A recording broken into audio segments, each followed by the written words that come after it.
আজকে প্রথম ক্লাস, আজকে আড্ডা দিবেন। আমাদের ক্যাম্পাসের পাশে সুন্দর একটা লেক আছে, সেখানে খুব ভালো আড্ডা জমে। হোয়াইট, আমি ক্লাসে বসে আড্ডার কথা বলেছি। এনিওয়ে, আমার নাম সুজানা।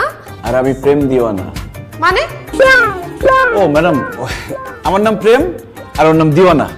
তোমার নাম যে আবির সেটা আমি খুব ভালো করে জানি। ক্লাসের মধ্যে বাড়তি একটা কথাও বলবা না। ঠিক আছে ম্যাডাম, আপনি যেহেতু বলেছেন বাড়তি কোনো কথা বলবো না, শুধু রোমান্টিক কথা বলবো। মাথার মধ্যে এইসব ঘুরে দেখেই তো প্রত্যেক বছর ফেল করতেছো। আজকে 10 বছর হয়ে গেল তুমি একই ক্লাসে পড়তেছো। ম্যাডাম, আমি এত বছর ধরে এক ক্লাসে পড়ে আছি, তার মানে এটা ভাববেন না যে আমি পড়াশোনায় দূর। আমি পড়াশোনায় খুবই ভালো। বিশ্বাস না করলে আপনি আমাকে যে কোনো প্রশ্ন করতে পারেন।